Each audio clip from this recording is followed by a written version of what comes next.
Bismillahirrahmanirrahim. Alhamdulillahi rabbil alamin wassalatu wassalamu ala asyrafil anbiya'i wal mursalin wa ala alihi wa sahbihi ajma'in. Amma ba'd. Inna asdaqal hadits kitabullah wa khairul hadi Muhammadin sallallahu alaihi wasallam. Syarrul umuri muhdatsatuha wa kullu muhdatsatin bid'ah wa kullu bid'atin dalalah. ضلالة في النار. اللهم رب اشرح لي صدري ويسر اللهم رب يسر ولا تعسر.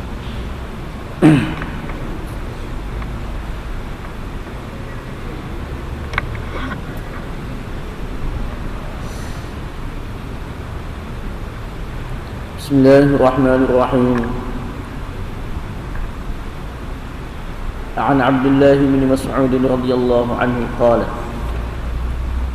قال رسول الله صلى الله عليه وسلم لا يحل دم امرئ مسلم يشهد أن لا إله إلا الله وأني رسول الله إلا بإحدى ثلاث: الثيب الزاني والنفس بالنفس والتارك لدينه المفارق للجماعة. متفق عليه. Daripada Abdullah bin Mas'ud radhiyallahu anhu katanya, Rasulullah sallallahu alaihi wasallam bersabda, tidak halal darah seseorang muslim yang bersaksi bahawa tiada Tuhan selain Allah dan sesungguhnya aku adalah pesuruh Allah kecuali dengan salah satu daripada tiga perkara: orang yang telah berkahwin yang berzina, orang yang membunuh orang, dan orang yang meninggalkan agama yaitu murtad yang berpisah daripada jemaah. Hadis riwayat Bukhari dan Muslim.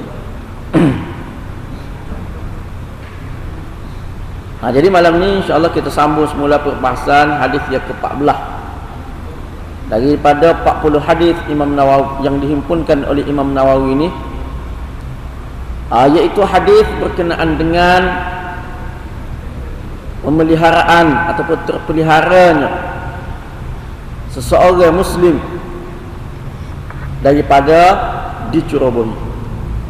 Iaitu terpeliharanya daripada hadis ini terpelihara kehormatan, nyawa dan juga agama. Dan seseorang muslim tidak boleh dicerobohi. Nyawa dia mana tidak boleh dibunuh kecuali dengan dia melakukan salah satu daripada tiga perkara ni, tiga perbuatan. Jadi hadis ini kita telah baca dalam minggu sudah, dan berkenaan dengan beberapa perkara berkenaan dengan hadis ini telah kita bincangkan minggu yang sudah.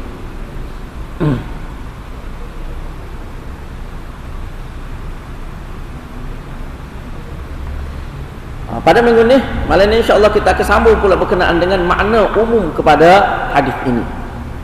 Jadi sebelum ni kita telah bincangkan berkenaan dengan huraian dari segi bahasa dan juga kedudukan hadis ini. Dan pada malam ni kita akan sambung berkenaan dengan makna umum kepada hadis ini. Iaitu hadis ini menjelaskan kepada kita, nak cerita kepada kita bahawasanya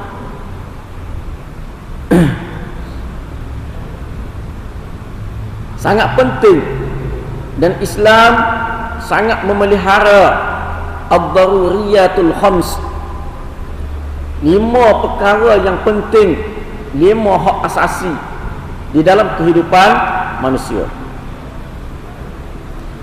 Jadi mana Islam sangat memelihara perkara ni, kelima-lima perkara ni, iaitu nyawa, akal, kehormatan, agama, dan juga harta, dan juga harta. Sebab apa? Sebab dengan memelihara kelima-lima perkara ni, kelima-lima perkara yang penting di dalam kehidupan manusia, yang merupakan kepentingan hak asasi manusia, kerana dengan memelihara hak ni, segala kepentingan di dalam kehidupan manusia, sama ada Islam ataupun bukan Islam, akan terjaga, akan terpelihara. Jadi sebab tu Islam mengambil berat kelima-lima perkara ni. Sebab ini adalah merupakan 5 perkara yang penting di dalam memelihara kedudukan ataupun maruah seseorang manusia. Dan hadis ini merangkumi 3 daripada 5 tu, sebagaimana yang telah kita sebutkan pada minggu yang sudah.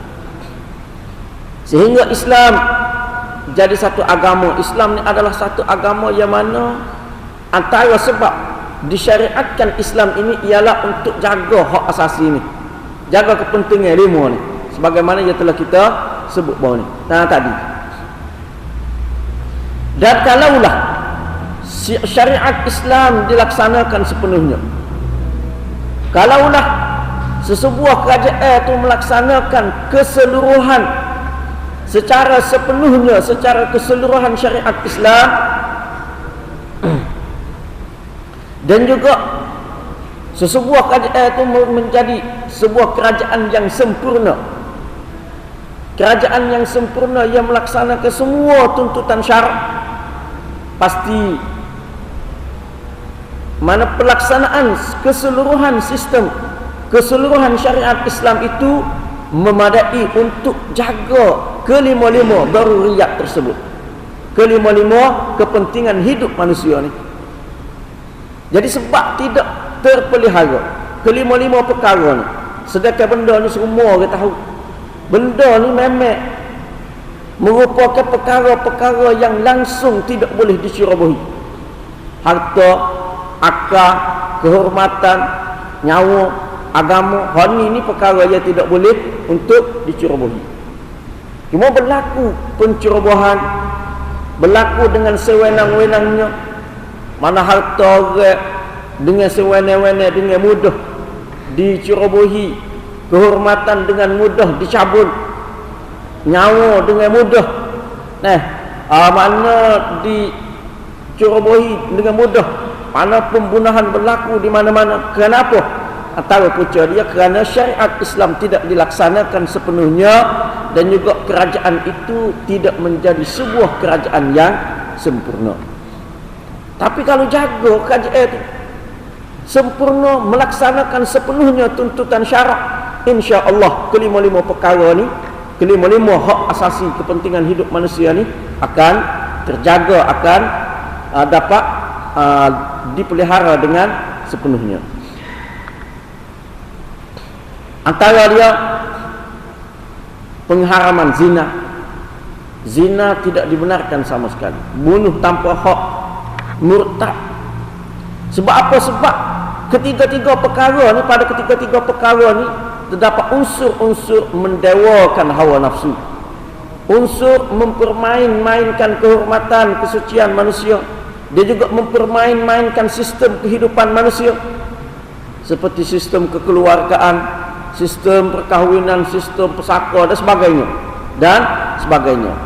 Dia juga termasuk juga memperlekehkan sistem perundangan, murtad, keluar daripada jemaah, memberontak, itu mempermainkan ataupun memperlekehkan sistem perundangan, serta deraka, memberontak kepada pemimpin, memberontak kepada jemaah muslimin.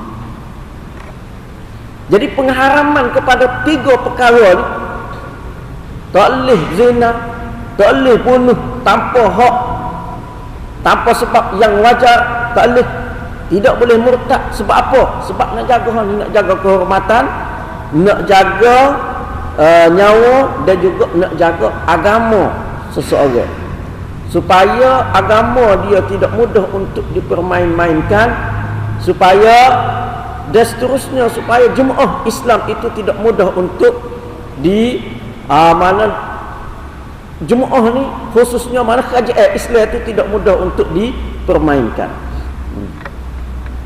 Jadi ini di antara sebab punca Islam itu disyariatkan, mana syariat Islam disyariatkan oleh Allah Subhanahu wa taala. Jadi tak pada nak jaga, nak supaya daruriyatil khams, mana penjagaan maruah, penjagaan agama, penjagaan akal, Dan dia semua ketiga kelima-lima tu tak pada dengan hanya semata-mata pengharaman, tak pada. Kalau haram saja-saja tak pada, tidak memadai. Haram zina, nah haram minum arak. Kalau hak ni, kalau khusus dengan 3 hadis dalam hadis ni kan, haram zina, haram bunuh orang, haram murtad.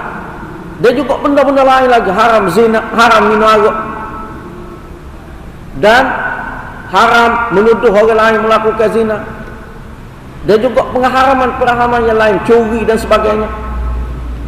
Jadi haram itu dari segi hukum sahaja tidak memadai, tak pada. Tak pada untuk menjaga kepentingan manusia ni. Nak jaga nyawa manusia, nak jaga maruah manusia, nak jaga harta manusia dengan semata-mata hukum haram, tak pada. Royak Islam kata hak ni haram, Islam kata hak ni haram, Islam kata ni haram, tak pada. Sebab tu kita tengok ramai orang Islam di negara kita ni saja, orang Islam saja, tapi tak pada. Tapi makna pembunuhan berlaku di mana-mana, mana penzinaan berlaku di mana-mana, meluas, zahir. Tak ada siapa takut. Bunuh orang main-main, nak hari bunuh orang. Hari ni 2-3 orang, esok bunuh pula, lusa bunuh pula. Macam-macam cara, ragu sehingga membunuh dan sebagainya. Murtad, sering kedengaran murtad. Sama ada murtad dengan meninggalkan terus Islam dengan jelas, ataupun murtad dengan makna melakukan bid'ah yang mengkafirkan, mana keluar daripada tidak mengikut apa yang digariskan oleh Ahlus Sunnah wal Jamaah. Waktu tu tiap-tiap hari berlaku. Walaupun ada dah hukum tu, masing-masing tahu haram. Zina masing-masing tahu haram, tapi buat. Mana dari segi hukum semata-mata tidak memadai, Yang mesti dilaksanakan untuk nak cegah perkara-perkara tu demi memelihara daruriyatul khams tu, mesti kena pelaksanaan hukum. Pelaksanaan hukum mesti mesti ditegakkan. Sebab apa? Sebab pengharaman tidak boleh mencegah jiwa hak berpenyakit itu. Iman yang lemah, jiwa umat Islam yang bermasalah, tidak mampu untuk dicegah dengan semata-mata pengharaman. Bagi sebahagian, sesetengah kalangan mungkin tak ada masalah, royak haram terus tak apa, sebab iman dia kuat, keyakinan dia kuat, pegangan dia kepada agama dia kuat, jiwa dia tidak bermasalah. Tapi bagi jiwa yang bermasalah, iman yang lemah, keislaman tidak begitu mantap, tak pada royak haram pun main-main, tak berasa apa, tidak memberi kesan di dalam hati, langsung tidak memberi kesan di dalam hati. Jadi kalau hak jenis lagu tu tak pada dengan hukum, dengan mana ketetapan hukum haram, tak pada. Tapi kena dilaksanakan hukuman, barulah mana barulah perbuatan jenayah ini dapat dihalang, dan juga barulah ad-daruriyatul khams tu, 5 kepentingan dalam hidup manusia ni dapat dijaga, dapat dipelihara. Sebab itulah nyawa anggota sebahagian manusia yang melakukan kesalahan mesti dikorbankan, terpaksa dikorbankan. Nyawa orang yang bunuh orang mesti dikorbankan. Tanya orang yang mencuri mesti dikorbankan. Nyawa orang yang sudah berkahwin tapi berzina mesti dikorbankan. Nyawa orang yang murtad mesti dikorbankan. Lepas tu banyak lagi. Tubuh pada orang yang berzina, yang tidak berkahwin juga mesti dikorbankan untuk dilaksanakan hukum. Sebab jadi pengorbanan tersebut mesti dibuat supaya apa? Supaya orang lain selamat dari kejahatan mereka. Orang lain selamat dari kejahatan mereka. Mereka sendiri pun selamat dari kejahatan mereka. Kalau mereka tu buat salah, curi, kita kata, kerak tangan, tak buat ada lepas pada tu. Kena serupa hak dibesuk gitu dia. Kena hak dibesuk tu, kerak tangan. Nak kerak tangan kau tu rumah. Tak tahu sambung. Sambung semula aku duduk sambung di hospital.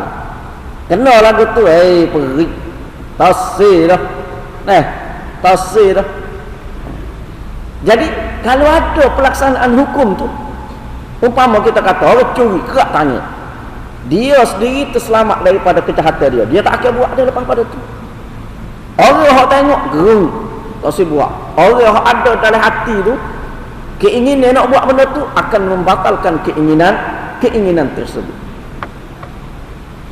Orang yang berzina, muhsan, muhsan berzina, sudah kahwin, berzina juga, laksanakan hukum rejam. Tengah-tengah jalan, orang kelih, orang tak berani nak berzina. Orang tak berani. Cuma sebelum pelaksanaan tu, sebagaimana yang telah kita sebut minggu sudah, sebelum pelaksanaan tu dia kena beres dulu benda-benda lain. Mana beres ke perkara-perkara, mana kena selesai ke berkaitan dengan dorongan-dorongan perkara-perkara yang mendorong ke arah pelakuan zina. Perbuatan perkara-perkara yang boleh menyebabkan orang nak berzina, hak tu kena beres, kena cuci dulu hak tu. Tiba-tiba ada juga hak zina, memang hak tu jenis jahat semati tu. Jenis teruk semati tu. Jenis teruk semati. Jadi kalau ada orang buat juga perbuatan tu, nyawa dia ataupun tubuh badan dia mesti dikorbankan supaya apa? Supaya orang lain tak akan buat juga. Supaya orang lain tidak akan melakukannya. Jadi bila orang lain tak buat, disebabkan tengok pelaksanaan hukum terhadap dia tu, maka selamatlah kehormatan orang lain daripada kejahatan manusia-manusia yang mempunyai iman yang lemah. Jadi kerana tu nyawa anggota sebahagian manusia yang buat kesalahan ni mesti dikorbankan. Terpaksa, tak boleh gitu. Tidak boleh kita menganggap perkara tu sebagai satu kezaliman, tak boleh.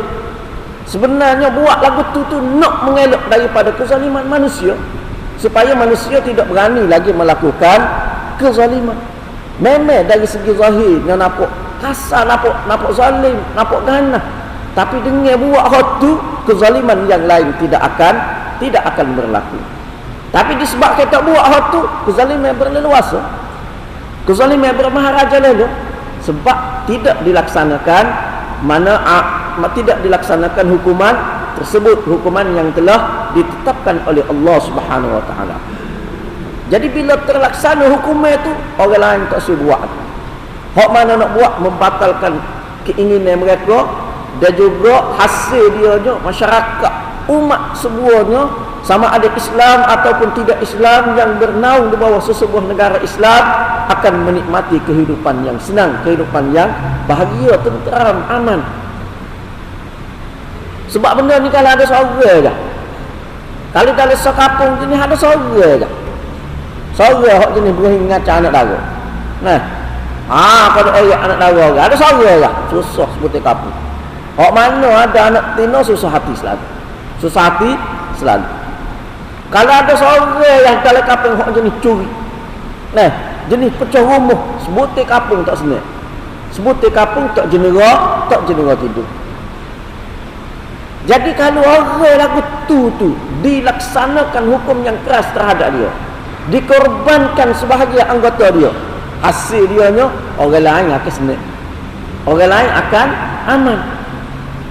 Jadi kita duk tengok hak tu zalim, nampak kalah, nampak hak tu, kita tak tengok. Kerana tidak dilaksanakan hak tu, jadi zalim terhadap orang lain pula. Nak tidur pun tak boleh orang lain. Orang nak kerja esok terpaksa kena cuti. Apa? Jaga. Jaga malam tu, buat randai malam tu, terpaksa kena cuti kerja. Itu semua adalah kezaliman belaka tu. Apa? Kerana pelaksanaan hukum mengikut apa yang ditetapkan oleh Islam tidak dilaksanakan, tidak dilakukan. Jadi nak jaga 5 perkara yang penting dalam kehidupan manusia tu, kena kena ada pengorbanan ini. Karena itulah Nabi sallallahu alaihi wasallam sebut mana mengisyaratkan kepada kita tentang keamanan, kesejahteraan hidup seseorang mukmin, seseorang manusia diperolehi bila mana selamat daripada kejahatan orang lain. Mana Nabi sallallahu alaihi wasallam di dalam hadis yang lain cerita hasil bila mana tidak ada, bila mana selamat manusia khususnya orang Islam daripada kejahatan orang lain, maka maka kehidupan yang sempurna akan dapat dilalui oleh masyarakat. Dan juga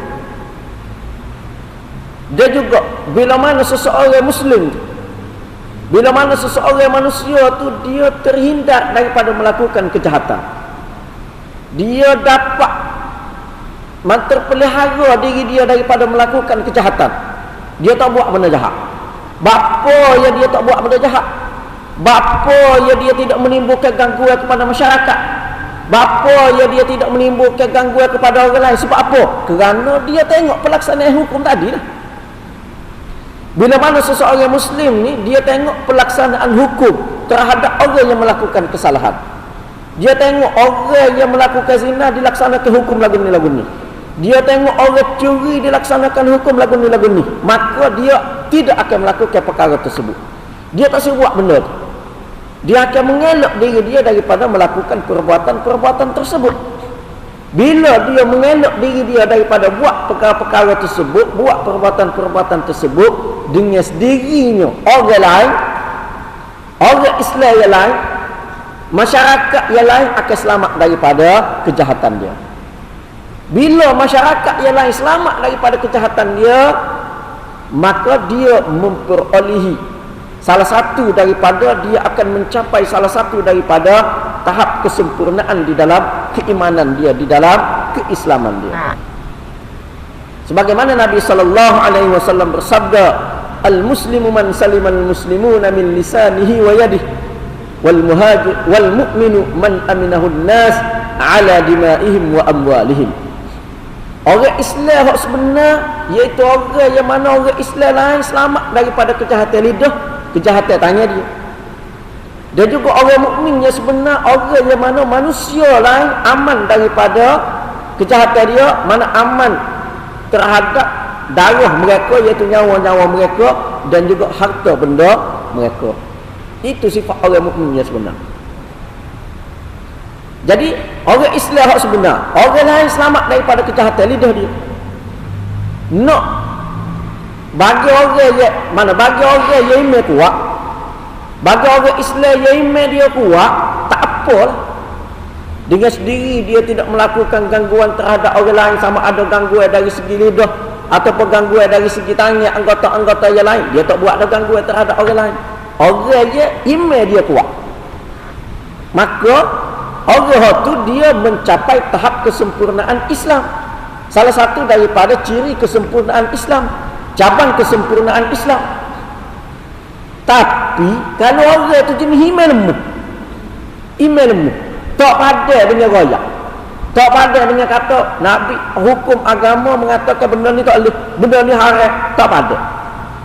Dia perlu kepada pelaksanaan hukum. Adanya pelaksanaan hukum menyebabkan dia tak berani nak tuduh orang benda-benda hak tak boleh. Bapa dia tengok orang yang tuduh orang lain melakukan perbuatan sunda, melakukan perbuatan jahat, kena sebab, tapi pun sebab dia tengok dengan sendiri dia tak berani, dia akan jaga lidah dia. Dia akan jaga lidah dia.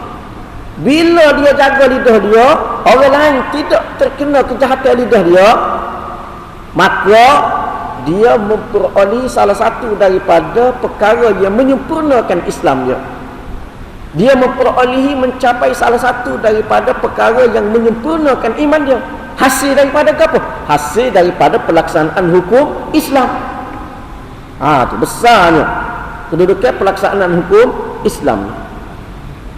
Begitu juga kita kata orang yang lemah iman, orang yang lemah iman nak berzina, bila dia tengok pelaksanaan hukum terhadap penzina, dia tengok Allah takut. Tak berani dia nak berzina, maka dia tidak berzina. Bila dia tidak berzina, selamatlah manusia daripada kejahatan anggota dia. Kejahatan salah satu daripada anggota dia. Selamat manusia lain daripada kejahatan. Bila orang lain selamat daripada kejahatan anggota dia, maka dia memperolehi, mencapai salah satu daripada ciri kesempurnaan Islam dia, ciri kesempurnaan iman dia. Begitu juga kalau dia nak curi, orang yang muhimman ni, orang yang jahat ni nak curi, tapi dia tengok hukuman terhadap pencuri, dia tak curi dah. Bila dia tak curi, selamat orang lain daripada kejahatan tangan dia. Dan bila orang selamat daripada kejahatan tangan dia, maka dia memperoleh, mencapai salah satu daripada ciri kesempurnaan iman dia. Jadi cuba bayangkan kalau semua orang lagu tu, hak mana hak jahat-jahat ni, hak mana hak niat jahat, hak mana lawak jahat ni, semua dia jadi lagu tu kerana dia tengok pelaksanaan hukum Islam. Dia tengok pelaksanaan hukum had tu, dia tengok had tu. Dia tak berani dia buat jahat. Cuba kita bayar. Mana semua orang Islam molek-molek belakang, comel belakang, dia juga manusia semuanya selamat daripada kejahatan manusia. Manusia aman, hidup boleh jadi aman, tenteram, damai kehidupan. Jadi sebab itulah mana pelaksanaan hukum had ni boleh memberi keamanan, kebaikan kepada semua manusia. Walaupun dari segi zahir kita tengok macam zalim, ganah, tapi hakikat sebenarnya tidak nak menyelamatkan manusia daripada kezaliman dan juga keganasan. Sebab itulah Nabi SAW bersabda di dalam hadis yang lain, di dalam Sunan An-Nasa'i dan Sahih Ibn Hibban, baginda bersabda, iqamatu haddin bi ardin khairun li ahliha min matarin 40 lailatan. Melaksanakan hukum had, laksanakan hukum had di suatu negeri, di sesebuah negeri, itu lebih baik kepada penduduk dia daripada hujan 40 malam. Jadi hujan 40 malam ni, kalau kita hujan 40 malam banjir, jadi menyusah pula. Menyusah pula sebab ni sehari dua ni dia susah tu kat jalan, tak boleh lalu. Banjir jadi. Hak maksud hujan 40 malam ni, iaitu tepat hak kemarau. Pada pasir. Pada pasir. Hujan ni rahmat. Suka kalau hujan. Binatang-binatang mana tumbuh-tumbuhan akan tumbuh. Hak kering kata akan jadi basah. Tumbuhan akan tumbuh. Bila tumbuh tu kak, binatang-binatang ternak boleh makan. Mana mendapat kebaikan, rahmat. Mana hujan selama 40 malam ni rahmat, kebaikan. Itu satu kebaikan yang besar. Tapi pelaksanaan hukum had lebih besar lagi daripada itu. Pelaksanaan sesuatu hukum had jauh lebih besar lagi daripada hak tu. Hak tu kita tengok zahir. Bila mana turun hujan di tempat hak kemarau ni, turun hujan kita tengok, kita boleh tengok Allah senangnya, gembiranya penduduk situ. Dan sukanya penduduk situ, aman, boleh makan, rezeki banyak. Kita tengok dia. Mana zahir? Di mata kita zahir, kita tengok keberkatan, kebaikan tak ada. Tapi kita tak tahu pelaksanaan hukum had ni, satu hukum had dilaksanakan di sesebuah negeri, lebih besar lagi kebaikan daripada had. Lebih murah lagi rezeki daripada had. Dah cuba bayar kalau tak ada orang curi, tidak senang. Rezeki pun senang. Rezeki pun tak bimbang. Ini kat susah tak apa jadi tu. Susah. Semua orang susah. Jaga anak semaya Jumaat. Betul tak? Bapa ada hak lagu. Cuba kalau pelaksanaan hukum tu ada, jaga pun relate. Tak ada jaga-jaga bukan. Nak buat kerja lain boleh jaga. Jadi mana? Pucuk yang jadi lagu tu kerana tidak dilaksanakan hukum tersebut.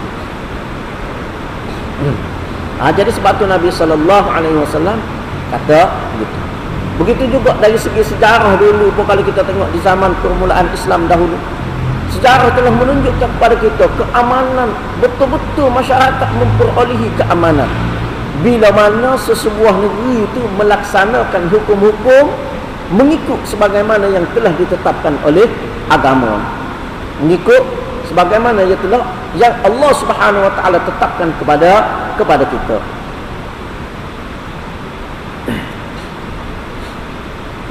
Sebab apa? Sebab hukum Islam ni, pelaksanaan hukum had, dia boleh cegah orang yang jahat tu sendiri daripada terus melakukan kejahatan, dan juga mencegah orang lain untuk melakukan kejahatan. Hasil dia ni, kehidupan manusia akan terpelihara, nyawa tidak dibimbangi hasil dia.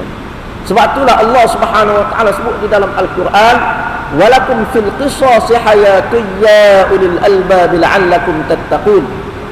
Sesungguhnya di dalam pelaksanaan hukum qisas mempunyai kehidupan untuk kamu, wahai orang-orang yang berakal.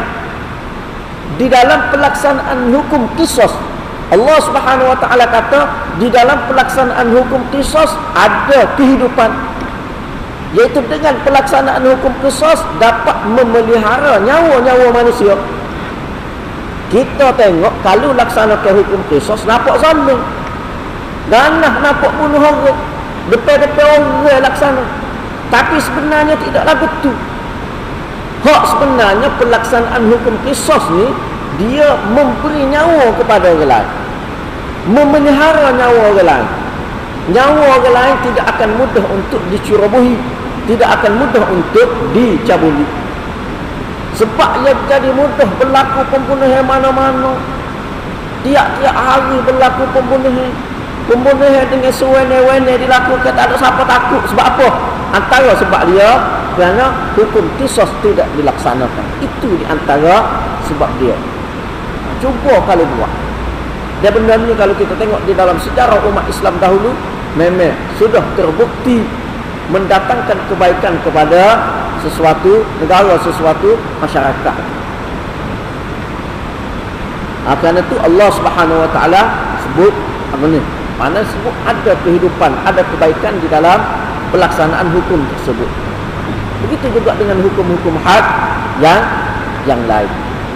Dia juga pelaksanaan ini tidak khusus kepada golongan-golongan tertentu dah. Kepada orang-orang bawah apa-apa tidak. Tetapi mana sama rata? Sama rata di dalam pelaksanaan hukum Islam ni, sama rata. Semua kena. Hukum tu terdapat. Tak kira pemimpin ke, golongan elit ke, semua duduk bawah daripada hukum. Jadi masalahnya bila mana tidak terlaksana, tidak berlaku pelaksanaan hukum tu, maka adalah golongan-golongan yang terselamat. Sebab apa? Sebab asas agama tu tak ada ketakwaan ke apa tu, tak ada tu. Kemudian itu lebih kurang berkenaan dengan huraian kepada hadis.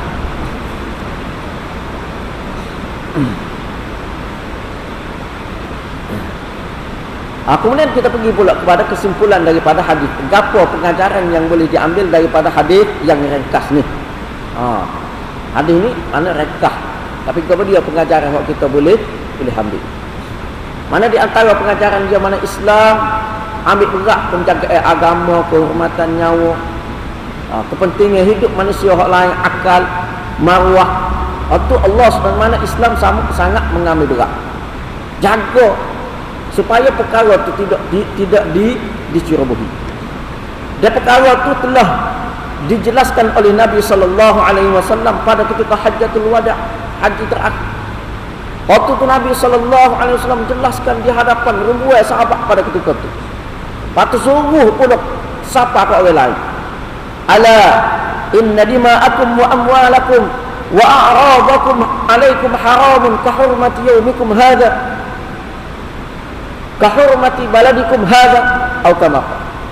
Nabi kata, ketahuilah darah-darah kamu, mana nyawa-nyawa kamu, harta-harta kamu, kehormatan-kehormatan kamu haram ke atas kamu. Tidak boleh dicerobohi sama sekali. Seperti haramnya hari, iaitu hari nahar, haramnya tanah Mekah. Dan di situ Nabi SAW mengisytiharkan bahawasanya Islam ambil berat hati, ambil berat daruriyatul khams tu. 5 perkara, 5 hak asasi manusia ni Islam ambil berat. Tidak membenarkan ianya dicerobohi dengan sewenang-wenang, dengan mudah. Islam tak benar hak. Jadi kajian Islam dia kena mai peranai lah jaga lima perkara. Sehingga mana tidak boleh berlaku segala perbuatan-perbuatan yang mungkar tu tak boleh berlaku. Tujuannya nak jaga hak tadi sebagaimana yang telah kita sebut tadi. Kemudian di dalam hadis ini ada disebutkan orang yang murtad termasuk dari kalangan orang yang dilaksanakan hukum had terhadap dia, iaitu dibunuh. Mana menjadi halal darah dia. Ataupun orang yang meninggalkan jemaah, memisahkan diri daripada jemaah, iaitu jemaah Ahlus Sunnah wal Jamaah, iaitu jemaah Islam, dengan melakukan perkara-perkara bid'ah yang menyebabkan dia terkeluar daripada Islam, bid'ah mukaffirah. Tetapi orang yang murtad ni, kalau dia bertaubat, dia tinggal kekufuran, dia kembali semula kepada Islam, itu tidak dibunuh, atau dikecualikan daripada dibunuh. Sebagaimana Nabi SAW ada mana suruh supaya orang yang murtad itu bertaubat, dan bila dia bertaubat, Nabi SAW tidak melaksanakan hukum had terhadap dia. Begitu juga dengan Sayyidina Umar, Sayyidina Ali radhiyallahu anhu minta al-mustawrid al-ijli supaya taubat daripada murtad, minta. Suruh bertaubat, tapi dia tak taubat, maka dilaksanakan juga hukum tersebut ke atas dia.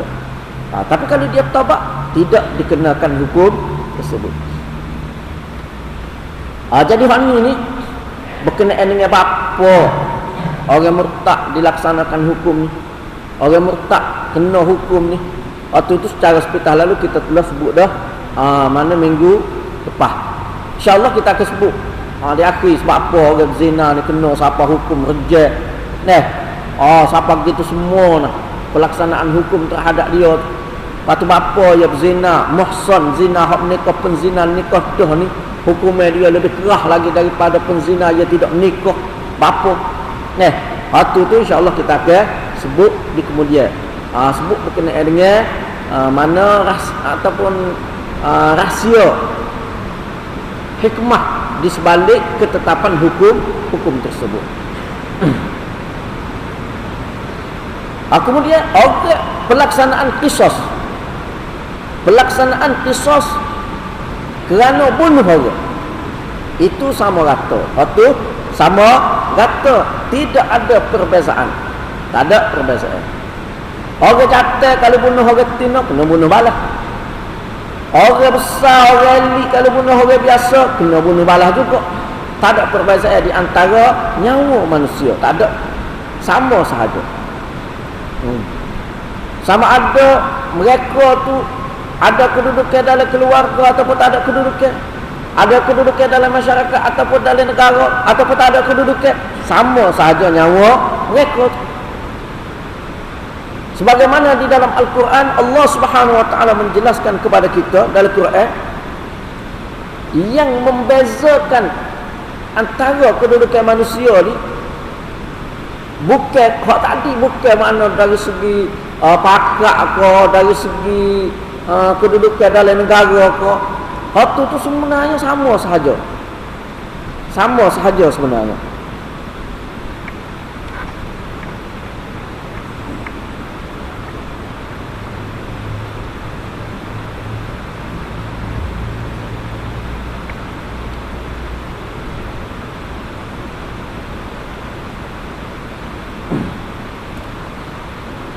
Sebenarnya sama sahaja. Yang membezakan di antara manusia ni adalah takwa. Inna akramakum indallahi atqakum. Allah Ta'ala sebut dalam Quran. Sesungguhnya hak paling mulia di sisi kamu, di sisi Allah, dari kalangan kamu adalah hak paling bertakwa. Di antara kamu, hak tu hak paling mulia. Bukan dari segi harta, bukan dari segi pangkat, bukan dari segi kedudukan keluarga, bukan. Hak paling mulianya adalah ketakwaan kepada kepada Allah Subhanahu wa taala.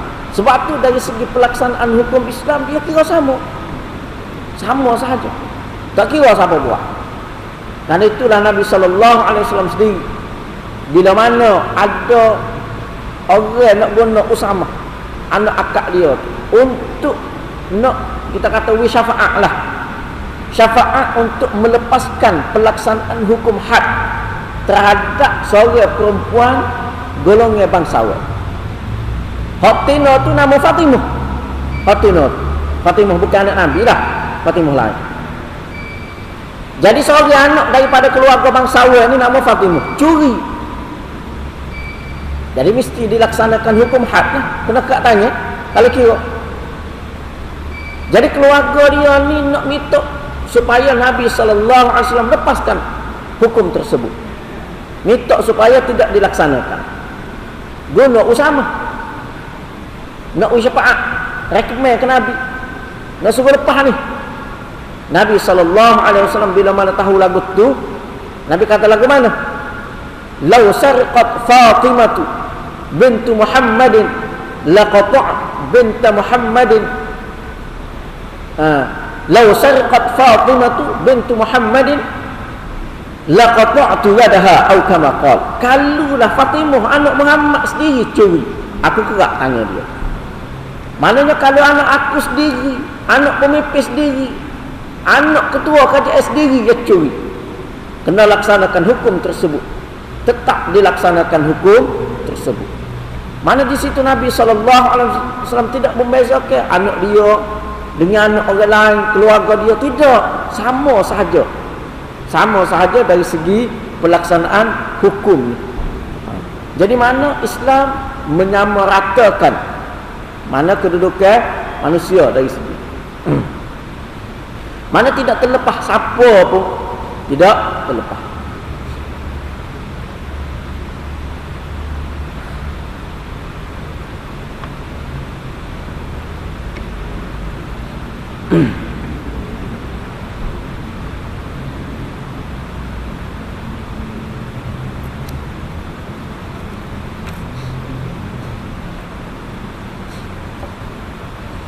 Hadis ini juga menunjukkan kepada kita bahawasanya kehormatan nyawa seseorang Muslim, mana kehormatan seseorang Muslim tu hilang bila mana hilang sebab kehormatan, bila mana tidak ada sebab ataupun perkara-perkara yang menjaga kehormatan seseorang Muslim, iaitu dengan cara lagu mana? Bila mana dia melakukan kesalahan-kesalahan yang mengharuskan kehormatan dia ataupun nyawa dia dicerobohi, yang menyebabkan nyawa dia boleh dicerobohi.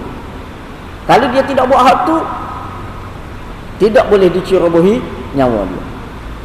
Antara dia seperti yang disebutkan dalam hadis ni, seperti yang disebutkan di dalam hadis ini, dan juga yang disebutkan oleh hadis-hadis yang lain, dalil-dalil syarak yang lain. Mana seseorang Muslim tu nyawa dia dihormati, harta dia dihormati, kehormatan dia dihormati, tak boleh dicerobohi.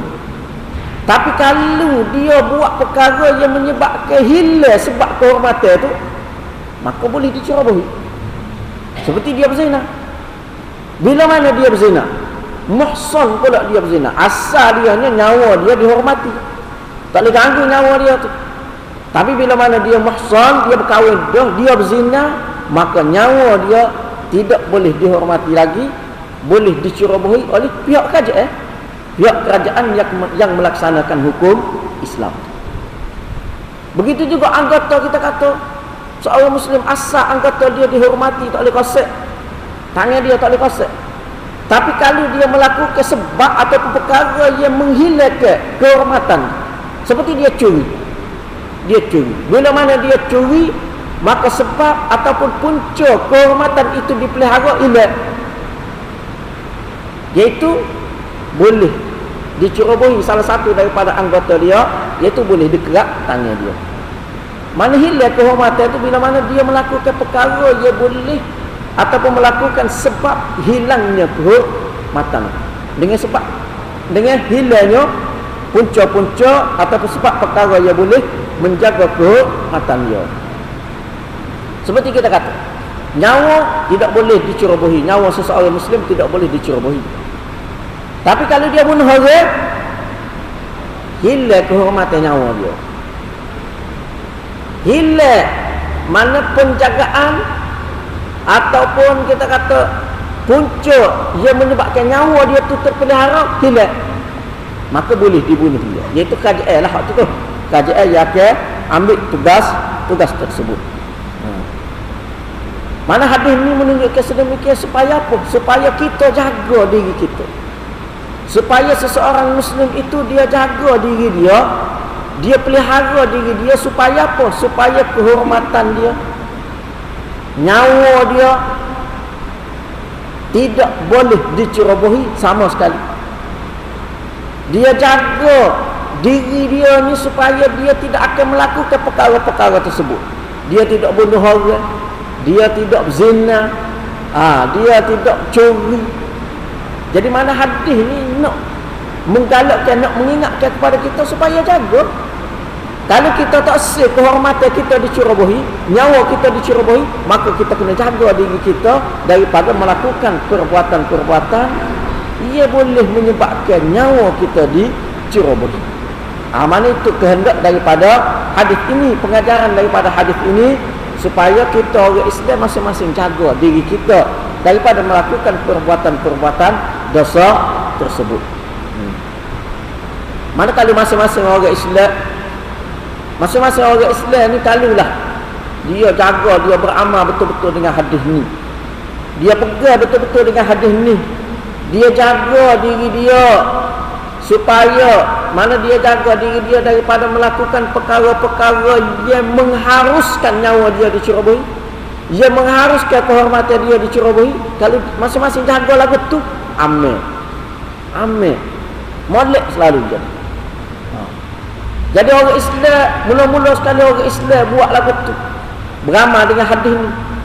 Orang bukan Islam tengok orang Islam buat lagu tu, maka orang bukan Islam contohi orang Islam, ikut sifat orang Islam tu, contohi perangai orang Islam tu. Maka keamanan tu bukan sekadar di kalangan orang Islam saja, bahkan di kalangan orang bukan Islam pun akan wujud keharmonian, keamanan tersebut akan wujud. Sekarang ni keamanan, kesejahteraan tu bukan kata di kalangan orang bukan Islam tak ada, tak wujud, tak ada. Di kalangan orang Islam sendiri pun tak ada. Apa? Antara punca dia kerana tidak beramal dengan hadis ini, dan juga kerana sesebuah kajian itu tidak menegakkan, tidak melaksanakan sepenuhnya hukum-hukum yang ditetapkan oleh Allah Subhanahu wa taala. Mana kajian itu tidak ada kerajaan yang benar-benar yang sempurna, sebuah kerajaan yang sempurna mengikut kacamata Islam. Jadi kerana itu mana berlaku, tetap berlaku, mana manusia terus melakukan perbuatan-perbuatan yang tidak molek, perbuatan-perbuatan jenayah. Jadi sebalik pada dulu untuk malam ni, insya-Allah kita akan sama pula pada minggu akan datang kesimpulan dan juga pengajaran dan juga hikmah di sebalik pelaksanaan hukum